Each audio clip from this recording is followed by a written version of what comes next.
Time now across Connecticut, 1:29 with this live weather update. I'm meteorologist Mark Dixon coming to you from the Early Warning Forecast Center. Want to bring you the very latest with Winter Storm Agatha as it continues to plague Connecticut. Want to bring you up to date with the very latest weather alerts. Winter storm warnings up for much of inland, northern, and western Connecticut. Ice storm warnings now up for much of coastal and eastern Connecticut.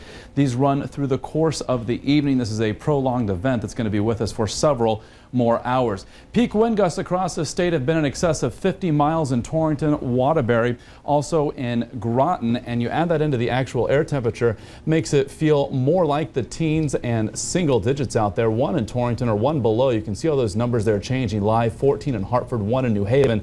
But the real story is in southeastern Connecticut, where temperatures are well above freezing. 36 now in Norwich, 37 in Groton. So in that part of the state, the extreme southeastern quadrant of Connecticut, that's where we're seeing the start falling in the form of rain. But across much of inland and western Connecticut, we have the warmer air aloft falling then back to the surface through this colder air. Because of that, we're seeing sleet and freezing rain. Not a good combination for us on this Wednesday afternoon. So our early warning pinpoint Doppler showing that rain across southeastern Connecticut, freezing rain as you head west on the 95 corridor, sleet mixed throughout much of inland Connecticut, possibly mixing in with some snowflakes through the Litchfield Hills, especially in the higher elevations, and as well our city cams from across the state. This is going to start our tour here in New London. Notice the wind there, the flag blowing up out of the north. We've already talked about how strong it is.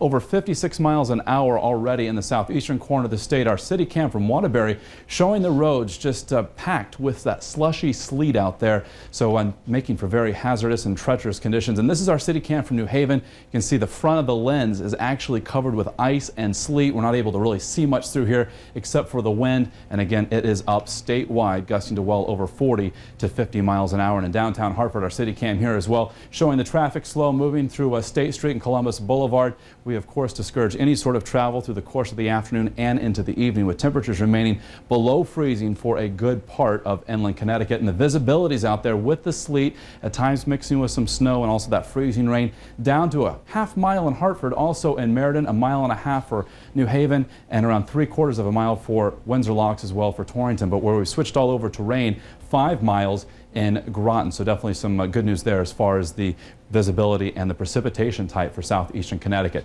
So here's the bigger view. You can see the counterclockwise spin. This area of low pressure really get cranking right now just down to our southwest. You can see the axis of the heaviest snow up through central New York and central New England. So that's where the heaviest snow, and that's where the snow really is falling, because this area of low pressure is tracking so close to the coast. That is where we're getting this mild or moist air coming in off the Atlantic, changing that over, especially aloft, to the freezing rain and sleet. So we'll be continuing to monitor the situation. The area of low pressure is going to be tracking up to the northeast, and as it does so later on this afternoon, it's going to pull in colder air on the back side of that, and winds will continue to gust again over 50 miles an hour. That milder air is going to move back out. We're going to see some colder air move in, so this could end as some snow through the course of the later afternoon and evening hours. Of course, we will be here tracking the very latest. Chief Meteorologist Bruce Priest is in-house working on the forecast right now, and we'll have updates through the course of the afternoon as conditions warrant. And of course, we'll have team coverage of Winter Storm Agatha. Our entire news team and newsroom is efforting on this storm, and we'll be out canvassing the state, bringing you live reports tonight starting on Eyewitness News at 5.